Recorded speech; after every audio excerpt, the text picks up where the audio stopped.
કે આપણા દેશમાં જે વસ્તુનું ઉત્પાદન થાય છે તે વસ્તુનો ઉપયોગ કરવો, વિદેશી દેશની વસ્તુનો ઉપયોગ કરવો નહીં. તો હવે આપણે બપોરે નિશાળે જઈશું? હા, જઈશું. ચાલો ચાલો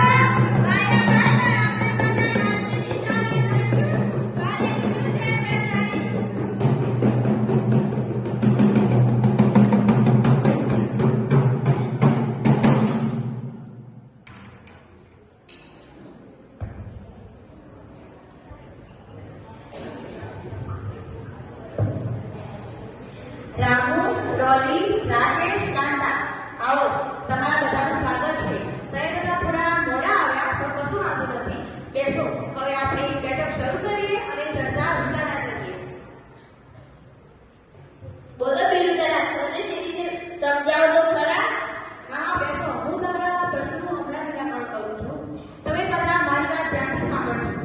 આપણે બધા ગાંધીજીના દેશમાં રહીએ છીએ, જ્યાં ગાંધીજીએ સત્ય અને અહિંસાના શસ્ત્રોની સાથે સ્વદેશી વસ્તુઓનો સ્વીકાર કર્યો અને અંગ્રેજો સામે લડત કરી અને અંગ્રેજોને ભારતમાંથી ખદેડી મૂક્યા. ભારતમાં સૌ પ્રથમ લાલા લાજપત રાય, બાળ ગંગાધર તિલક અને બિપિનચંદ્ર પાલ, જેને આપણે લાલ બાલની પાલ તરીકે ઓળખીએ છીએ, જેમણે 1905માં બંગાળનું વિભાજન વખતે સ્વદેશી આંદોલન શરૂ કર્યું હતું. બિરુદરા, તમે પણ મારી વાત ધ્યાનથી સાંભળો. સ્વદેશીની વાતો તો તે જમાનામાં સાચી હશે, પરંતુ આજે 21મી સદીમાં ભારતની જનસંખ્યા 140 કરોડ છે. એ સ્વદેશી અપનાવવું અને વિદેશી વસ્તુઓનો બહિષ્કાર કરવો એ બહુ અઘરું લાગે છે. પરંતુ આજે આ યુવાનો પેન્ટ, ટી-શર્ટ, ટોપી, સાડી એ બધું પહેરે છે. એ વિદેશી વસ્તુઓ, એ વિદેશી ફેક્ટરીઓમાં જ થાય છે.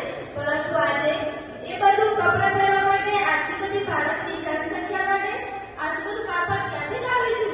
બોલો દાદા, બોલો. હા, હું તમારી વાતને સમજુ છું અને હું તમને સમજવા પણ માંગુ છું.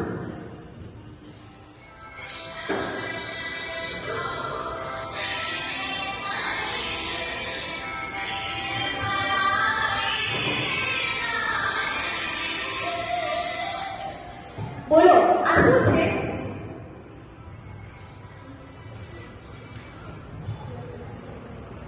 આવું હાલે આવું તો હાલે આ પેલી દોરી પકડવાનું એ હું હાલે આ ગોળ ગોળ અને ઉતના કે આ તો કોક આપણે બોલ્યા ગતો લીધી જો ને દોરી પકડવાની હોય તો એ કેમ લાગે બોલ્યા બેટા એ બોલ્યા બેટા ના બાપા આ હું હાલે દોરી હોય તો દોરી દીધી ખબર મેં બ્રશ ઈ શું છે આ તો પકાવાનું દાદા આવું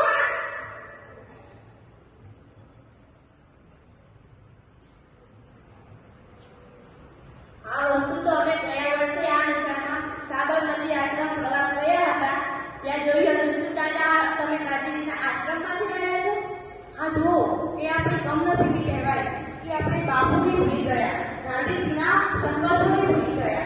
આ વસ્તુ એ ચરખો છે જે તે સમયે આનો ઉપયોગ ગાંધીજીએ એક અનમોલ અસ્ત્ર તરીકે કર્યો હતો અને ભારતમાંથી અંગ્રેજોને ખદેડી મૂક્યા હતા. પણ દાદા, અંગ્રેજો પાસે તો મોટી મોટી બંદૂકો, તોપો હતી. આ ચરખો અંગ્રેજ સામે કેવી રીતે વિજય હાંસલ થયો હશે? હા દાદા, તમારી વાત સાચી, પરંતુ સમજાવો ખરા તમારું ચરખાયું. હા, તમે બધા બેસો, હું તમને સમજાવું છું. આ ચરખો કોઈ સામાન્ય કે જેવી તેવી વસ્તુ નથી. આ ચરખાથી ગાંધીજીના કહેવાથી ભારતમાં લાખો ઘરોમાં આ ચરખાના ઉપયોગથી આપણા પહેરવા માટે કપડાં થઈ જાય એટલી માત્રામાં આ ચરખો કપાસ કાંતે છે. અને કપાસ કાંતીને અને ગાંધીજી તો એમ પણ કહેતા હતા કે આ ચરખો હિન્દુસ્તાનની ગરીબી દૂર કરવાનો એક રામબાણ છે. પણ દાદા, આ યંત્ર કામ કેવી રીતે કરે છે ચલાવીને બતાવો તો ખરા. હા હા, હું તમારા પ્રશ્નનું હમણાં જ નિરાકરણ લાવું છું. જુઓ, આ ચરખો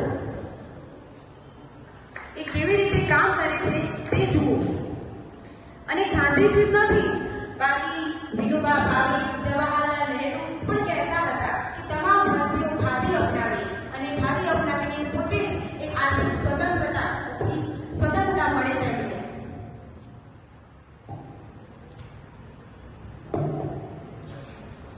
દાદા, જાદુગર પાસે તો જાદુની છડી હોય છે, તે ગાંધીજી પાસે પણ એક પિસ્તોલ જે ગોળ ગોળ ફેરવી નરેન્દ્ર છુમંતર થઈ ગયા. હસો હસો બધા, જોર જોરથી હસો. હસવાની ક્યાં મનાય છે? પણ મારા ભાઈ બહેનો જાગો, મારા ભાઈ બહેનો જાગો. અમે ક્યાં ઊંઘી રહ્યા છીએ? દાદા, ચરખો તો જે તે જમાનામાં સમજ્યા, પરંતુ આ કરોડોની જનસંખ્યામાં જો ચરખો અપનાવીએ તો કાચના ચાના કહેવાય. આર્થિક સમૃદ્ધિ, આત્મનિર્ભરતા અને સશક્તિકરણ માટે ચરખો આજે પણ કાપડ નીવડશે અને મોદીજીના સપનોને સાકાર કરશે. જુઓ, આ તકલી છે.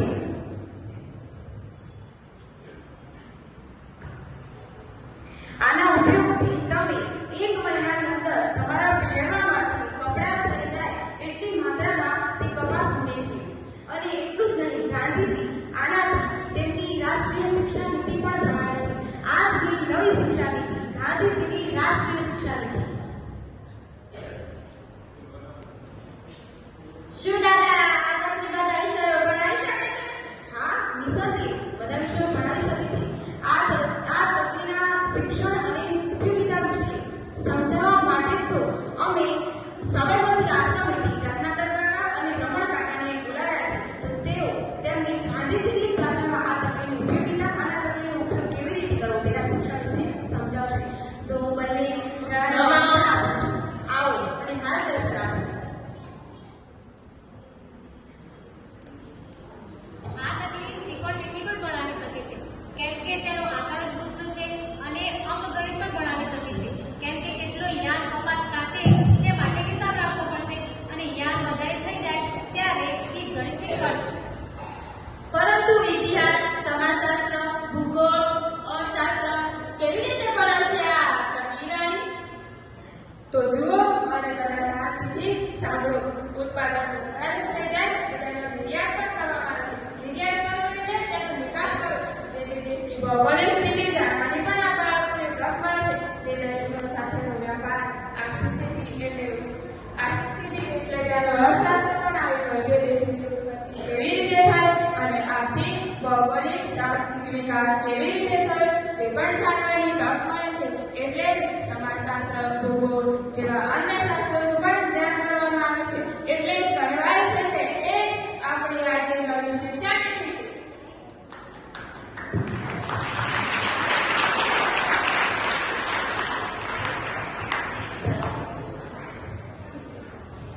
તકલી રાણી નાચ કરી કેસે મનમાની. તકલી રાણી નાચ કરી કેસે મનમાની. તકલી રાણી